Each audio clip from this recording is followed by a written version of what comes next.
Boa tarde a todos. Estamos começando a live, né? Agora tem que esperar o povo entrar. Momento do acolhimento. O Instagram disse que ele está avisando as pessoas. Antônio e Adriana já entraram. Oi, Antônio. Oi, Adriana. Tudo bem? Vocês viram que o Padre Natan já publicou o horário das nossas celebrações da Semana Santa? Eu gostei do horário, achei muito bom. Né? Estamos então, como eu estou falando, aquele primeiro momento, momento da acolhida, né? O Antônio e a Adriana já viram também que o Padre Natan já publicou o nosso horário da Semana Santa. Essa Semana Santa nós vamos fazer à distância, mas todos juntos. Mesmo à distância a gente pode estar junto. Marcelo Zambrano. Celinha está com você aí também, Marcelo? Olha, mais alguém chegou aqui.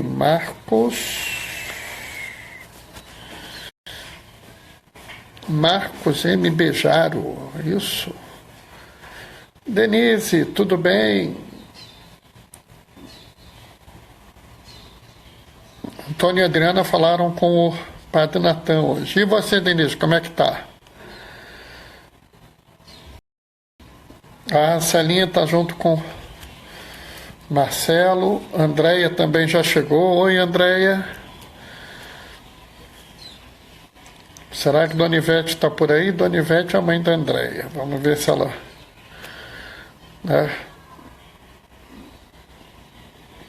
Hoje é um evangelho que tem duas características muito interessantes que a gente vai discutir depois. É interessante porque ele, ao mesmo tempo, ele nos traz duas características muito diferentes. Denise está bem, graças a Deus. Que bom.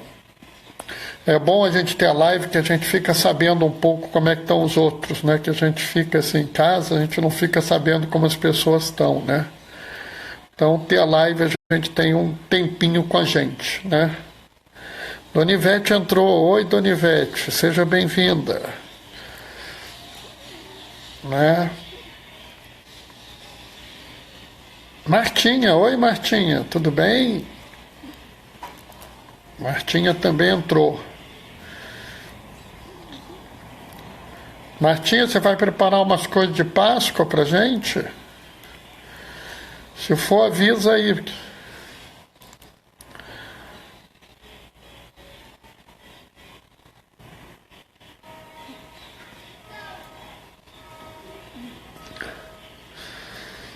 Né, a gente aproveita a live, né, só para encontrar os novos e velhos amigos. Né? A gente encontra pessoas da paróquia, mas encontra pessoas de outros círculos de amizade. Né? E acaba conhecendo pessoas novas, como Dona Ivete. Maria Alice, oi Maria Alice, tudo bem?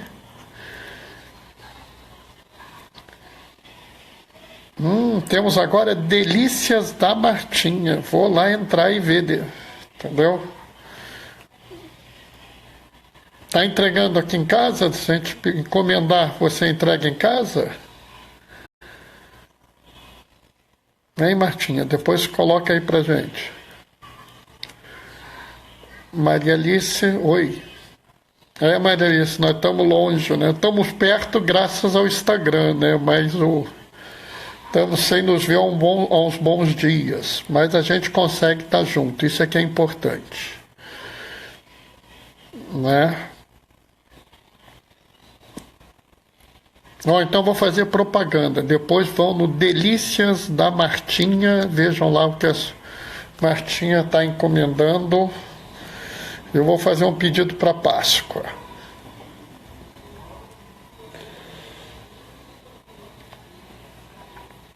Né, que atualmente, nessa época do isolamento, né, eu, por exemplo, não saio de casa para nada, entendeu? Saí aquela vez para ir no médico e só. não saio mais, entendeu? Se eu puder ficar em casa até acabar essa confusão, eu fico, porque eu quero manter as pessoas vivas. É um compromisso difícil. Entrou alguém, acho que é a Lidiane, LDD C06. Seja bem-vindo, de todo jeito. Bom,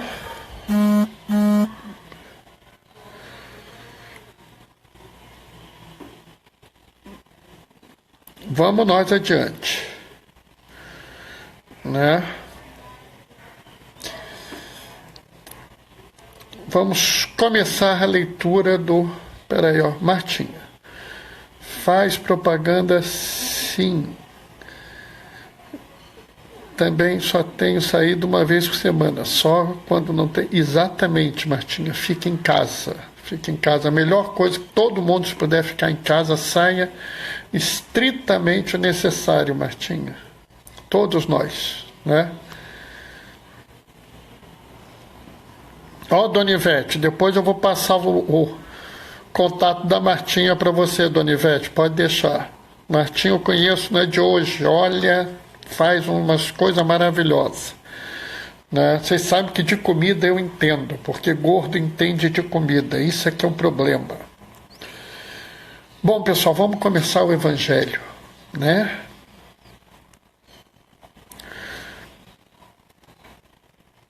Proclamação do Evangelho de Jesus Cristo segundo João. 6 dias antes da Páscoa, Jesus foi a Betânia, onde morava Lázaro, que ele havia ressuscitado dos mortos. Ali ofereceram a Jesus um jantar. Marta servia e Lázaro era um dos que estavam à mesa com ele. Maria, tomando meio litro de perfume de nardo puro e muito caro, ungiu os pés de Jesus, enxugou-os com seus cabelos. A casa inteira ficou cheia do perfume de bálsamo. Então falou Judas Iscariotes, um dos seus discípulos, aquele que o havia de entregar. Por que não se vendeu esse perfume por 300 moedas de prata para dar aos pobres?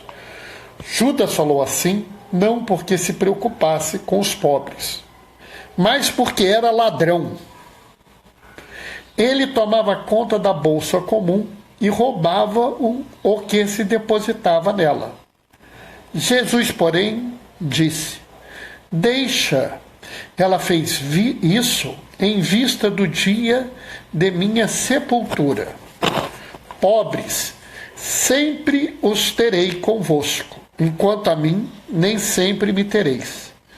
Muitos judeus, tendo sabido que Jesus estava em Betânia, foram para lá, não só por causa de Jesus, mas para verem Lázaro, que Jesus havia ressuscitado dos mortos. Então, os sumos sacerdotes decidiram matar também Lázaro, porque, por causa dele, muitos deixavam os judeus e acreditavam em Jesus. Palavra da salvação.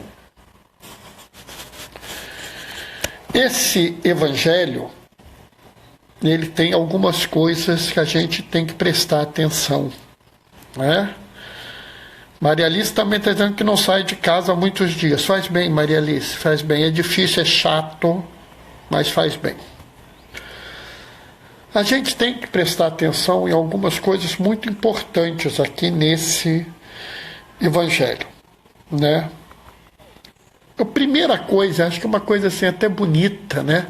É ver a relação que Jesus tinha com Marta, Maria e Lázaro. Marta, Maria e Lázaro são 3 irmãos, eles vivem numa casa que eles têm em comum e eles são amigos de Jesus, ao ponto de Jesus ir visitá-los, né? Ir na casa deles visitá-los, como nós fazíamos isso antes, né? De vez em quando eles visitavam um amigo da gente, né? Mas tem algumas coisas que são muito importantes, né? Primeira coisa, 6 dias antes da Páscoa, né? 6 não é um número comum na Bíblia, mas a gente tem uma coisa que a gente tem que prestar atenção. É no relato da criação. Vamos lembrar que o relato da criação na Bíblia não é um documento científico, não é um estudo científico. É como as pessoas entendem aquela criação, né? Quando a Bíblia diz que Deus criou o mundo em 6 dias, não quer dizer que foi exatamente 24 horas em cada etapa. Oi, Lu! E sim, que foram 6 etapas, 6 momentos diferentes. É até bonito vocês prestarem atenção que se vocês olharem o primeiro, o segundo e o terceiro dia, e vocês olharem o quarto, o quinto e o sexto, vocês veem que Deus primeiro cria e depois povoa. Ou seja, as coisas são criadas dentro de uma lógica, né? Ou seja, nós estamos pensando aqui, quando João fala 6 dias antes da Páscoa, ele fala claramente que aquele momento de Páscoa é um momento que foi preparado, foi pensado, foi desejado. Cristo não foi lá à toa, ele foi lá porque havia um propósito, né? Entendeu? Dona Ivete está fazendo uma observação. Marta também reclamou que Maria não ia ajudá-la a fazer a refeição. Ah, Dona Marta, é verdade, mas isso foi em outro momento, né? Porque Cristo visitou esses irmãos em Betânia algumas vezes, né? Visitou nesse primeiro momento, onde Cristo fala, Maria ficou com a maior parte, visitou um segundo momento, quando Lázaro morreu, e visitou um terceiro momento, né, que é esse momento que a gente está falando, né? Eu tenho uma reflexão assim interessante sobre esse momento, mas infelizmente a gente vai deixar para uma outra hora. Um dia desse a gente vai fazer uma live só sobre isso, né? Daniel entrou. Oi, Daniel, tudo tranquilo? É importante a gente entender que essa relação, então, desses 6 dias mostra que a Páscoa é uma coisa pensada para Cristo. Cristo sabia que ele ia ter que enfrentar um momento decisivo, um momento que ele ia ter que tomar uma posição e cobrar uma posição das pessoas, né? É bonito também ver o gesto de profundo carinho de Maria, né? Maria está preocupada com Cristo e coloca um perfume no corpo dele, né? É uma coisa interessante, porque no rito fúnebre dos judeus existe você passar perfume no corpo das pessoas. Oi, Ellen. Então é uma coisa esperada que uma pessoa, quando tiver sido sepultada, o corpo dela seja perfumado. E ele também é perfumado alguns dias depois. O corpo é perfumado na hora da sepultura e depois, 3 dias depois. 3 dias depois. Vocês se lembram de alguma coisa que aconteceu 3 dias depois da sepultura? Do corpo de Cristo ter sido sepultado? Vocês se lembram? Vocês se lembram que durante o Evangelho se fala assim, né?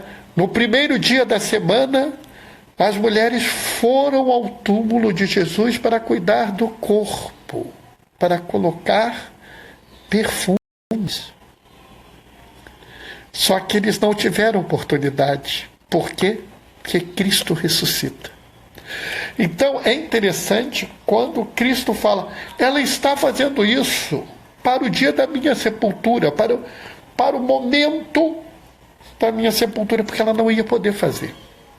É interessante como o fato de Maria ter feito aquilo como um carinho de Maria para o seu amigo Jesus é também uma oportunidade dela prestar um carinho, uma homenagem que ela não poderá prestar depois, porque Cristo irá ressuscitar. É interessante como Cristo havia entendido a real possibilidade da sua morte e mesmo assim estava disposto a cuidar e se preparar, mas não ia fazer nada de excepcional. Porém, existe uma perversão desse evangelho. Uma perversão, ou seja, as pessoas usam este evangelho com um fim perverso. Olha, é verdade. Nota bem, Cristo fala: pobres sempre tereis entre vós. É verdade, ele fala isso. Mas nós temos que tomar muito cuidado com essa fala. Por quê? Porque algumas pessoas querem usar essa fala para justificar a desigualdade e a exploração. Ah, pobre a gente sempre vai ter. Cristo já falou que a gente vai ter pobre sempre. Então, não tem jeito, não tem como resolver isso. Tem gente que fala assim. É muito interessante, porque, na verdade, essas pessoas não estão preocupadas com os pobres. Como uma outra figura deste evangelho que se apresenta preocupado com os pobres, mas não estão. Ele não está. Judas, quando levanta, você podia ter feito vendido isso, ganhado um monte de moeda para dar para os pobres. Ele está preocupado com os pobres? Não. Ele não está nem aí para os pobres. Ele está preocupado em ganhar o dinheiro dele. Olha, o que João apresenta aqui é muito grave. João fala claramente que Judas usava, ele era a pessoa que cuidava da bolsa comum, porque era muito comum naquela época que os seguidores de uma pessoa se juntassem e tivessem uma bolsa em comum. Né? Em vez de eu ter o meu dinheiro e cada um outro tiver o seu dinheiro, nós pegamos os nossos dinheiros, colocamos aqui e cuidamos disso de toda a comunidade, né? Ou seja, não existe o meu dinheiro, o dinheiro de João, o dinheiro de Tiago, o dinheiro de Judas, o dinheiro de Judas Tadeu, o dinheiro de Pedro, e sim o dinheiro de cada um. Raymond entrou, seja muito bem-vindo, Raymond. Então, o que nós tínhamos ali? Nós tínhamos um grupo de pessoas dispostas a pegar cada um a sua riqueza e usar para todos. Ou seja, não havia um dinheiro individual, o dinheiro era coletivo e alguém tinha que cuidar disso. Quem é que cuidava disso? Era Judas. Só que Judas fazia uma gestão honesta desse dinheiro? Não! Judas pegava um dinheirinho para ele, ou seja, era ali, roubava o dinheiro do grupo para ele. E aí ele começa a usar de falsos argumentos. Olha, eu estou preocupado com os pobres, vamos vender isso aí e dar para os pobres. Só que ele pegava esse dinheiro e, em vez de dar para o pobre, parte desse dinheiro ele guardava para ele. Era isso que ele queria fazer. Não havia aqui, por parte de Judas, nenhuma intenção de caridade. Havia, por parte de Judas, uma intenção de obter uma quantidade de dinheiro para ele. E é por causa desse tipo de visão, que nós vamos ter pobres na terra. Não é porque ter pobres é necessário, ter pobres é desejado por Deus. Muito pelo contrário. A própria doutrina da igreja fala da destinação universal dos bens, fala da promoção do bem comum, fala do princípio da solidariedade.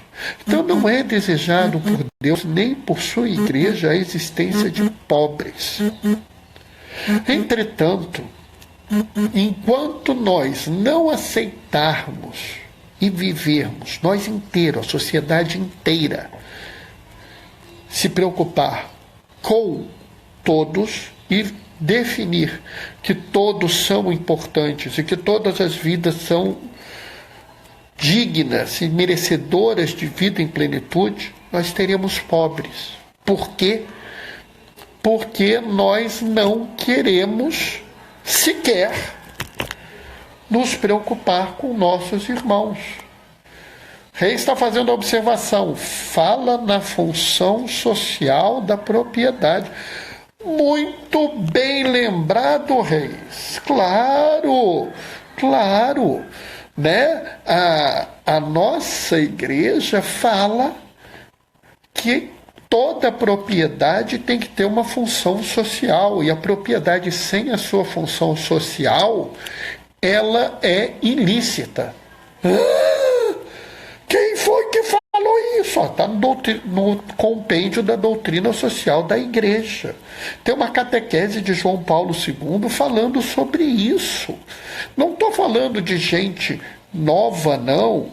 Entendeu? Tem um sujeito que eu não sei se vocês já ouviram falar, um tal de Santo Ambrósio, entendeu? Que fala que se você tem roupa sobrando em casa, você está roubando do mendigo.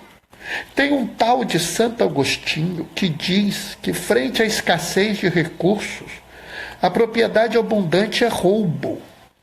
Então nós estamos falando do seguinte: a própria igreja considera que a propriedade tem que ter função social, senão ela não é lícita. O acúmulo desmedido de bens sem a devido valor social é em si ilícito para a doutrina da igreja. Esse é que é o problema, né?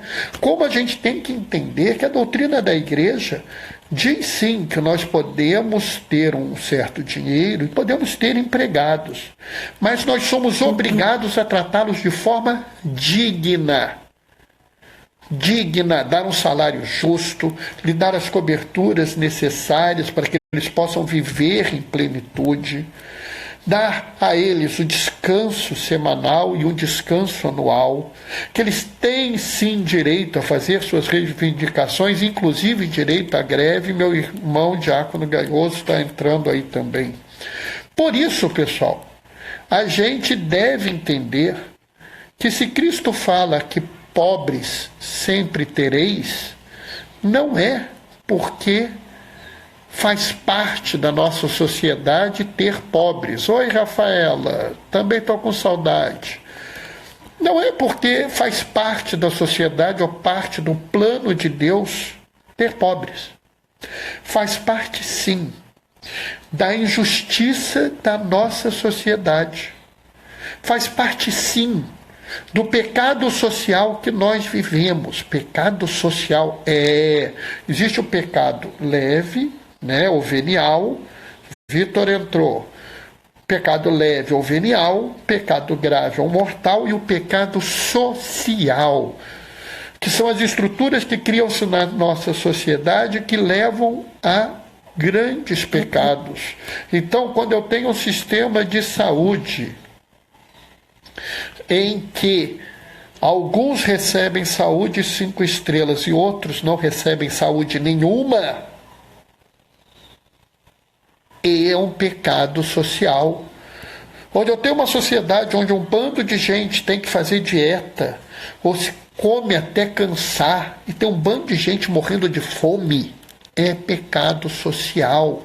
Quando eu tenho gente que pode fazer uma instrução de alto nível, com professor particular e tudo mais, e outros que não têm sequer acesso a livros, ou até mesmo banheiro em suas escolas, é pecado social. Quando eu tenho pessoas que têm uma casa de altíssimo gabarito, com 300, 500, 600 metros quadrados, 2 andares, ar-condicionado central e um monte de gente morando na rua, é pecado social. Reis até trouxe uma coisa aqui que eu não havia pensado, e é verdade, né?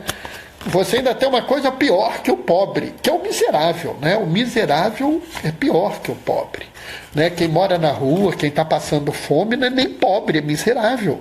E aí mesmo nós estamos em erro. E estamos em erro porque a gente deixa de seguir a Cristo. Cristo sempre se preocupou com todos, não é com um ou com o outro, né? É uma coisa interessante a gente pensar o que significa Betânia. Betânia significa casa do pobre, né? Bet é casa, Aim, né? São os pequeninos, o resto de Israel, os pobres. Então, Betânia é casa dos pobres. Cristo vai a Betânia, Cristo vai à casa dos pobres, procurar esses pobres.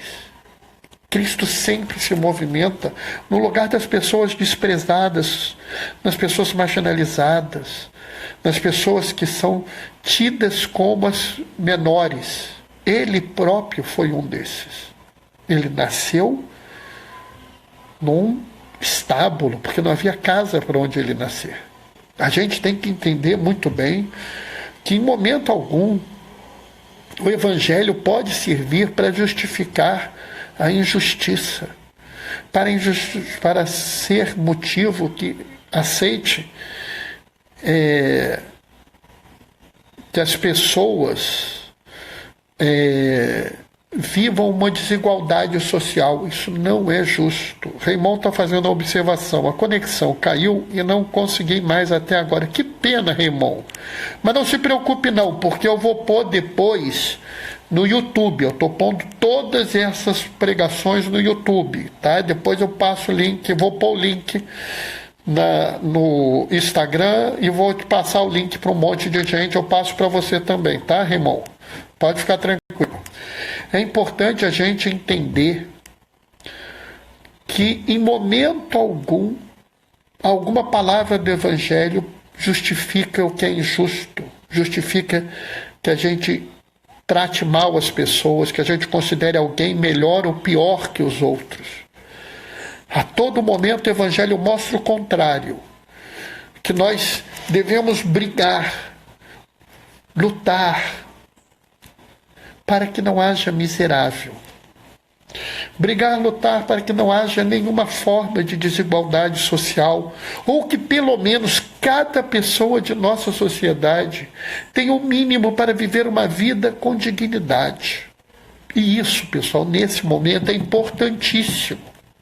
Porque nós temos que entender que nós temos que ter uma profunda preocupação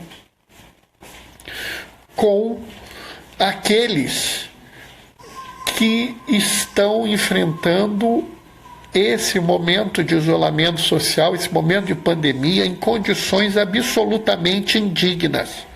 Nós temos pessoas que estão nas comunidades sem água, com pessoas que estão amontoadas em poucos cômodos e que a gente deveria estar dando a elas uma moradia digna e com água. Nós temos pessoas na rua, nós temos gente passando fome. E deveria ser obrigação do governo, porque pela doutrina social da igreja, uma das obrigações do governo é a promoção do bem comum. Isso é uma posição que nós temos que entender. Peguem lá o compêndio da doutrina social da igreja, está no site do Vaticano em português, ninguém precisa nem comprar, não precisa sair de casa para comprar, vai lá que está lá. Vocês vão ver que uma das obrigações do governo é a promoção do bem comum. Uma das obrigações do governo é garantir a vida em dignidade. É dar, pelo princípio da subsidiariedade, consegui, dar a cada uma das famílias que são as células mais frágeis da nossa sociedade condições delas existirem plenamente. Reis fez uma observação aqui, no estábulo Cristo se fez carne, na carpintaria de José se fez classe. Dom Pedro Casaldaglia. Interessante, não havia pensado nisso. Dom Pedro sempre nos traz uma coisa legal. Ellen acabou de entrar. Tudo bem, Ellen? Estão seguros em casa? É importante a gente entender o seguinte: sempre, a todo momento, nós vamos lutar para que o mundo seja melhor e que a nossa sociedade seja mais justa. Bem, o que eu tinha para falar para vocês hoje era isso. Eu vou abrir agora um espaço para cada um poder dar a sua opinião. Se alguém quiser entrar ao vivo, inclusive, fala, que eu vou abrir espaço para a gente poder participar, né? Eu acho que esse assunto é muito importante, que a gente não considere em momento algum que o evangelho pode ser usado para justificar o mal, né? Pelo contrário, o evangelho é um brado pela vida digna, pelas condições de trabalho justas, né? Então é interessante, o Daniel está falando de um fundo aqui do meu fundo auditivo da live, né? Aqui é assim, né? A live é improvisada, em tempo real, o que acontecer, aconteceu, eu não tenho controle sobre nada, né?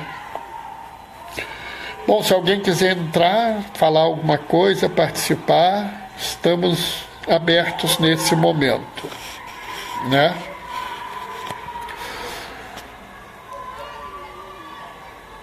Bom, como parece que ninguém quer fazer uma participação, daqui a pouco eu vou subir para o YouTube, vou distribuir para todos essa live, estejam todos juntos, vamos continuar seguindo em frente, vamos pensar sempre a favor do próximo, garantindo a todos vida em abundância, vida com dignidade e lutando contra toda e qualquer forma de estrutura que gere desigualdade. Não é porque eu quero, é porque próprio Cristo sempre pediu isso, e é o ensinamento de nossa igreja. Vou dar a todos agora a bênção. O Senhor esteja convosco, Ele está no meio de nós. Por intercessão de Dom Oscar Romero, desça sobre vós e permaneça para sempre a bênção do Deus Todo-Poderoso, Ele que é Pai, Filho e Espírito Santo. Amém. A alegria do Senhor hoje e sempre seja a sua força. Ide em paz e que o Senhor vos acompanhe. Graças a Deus.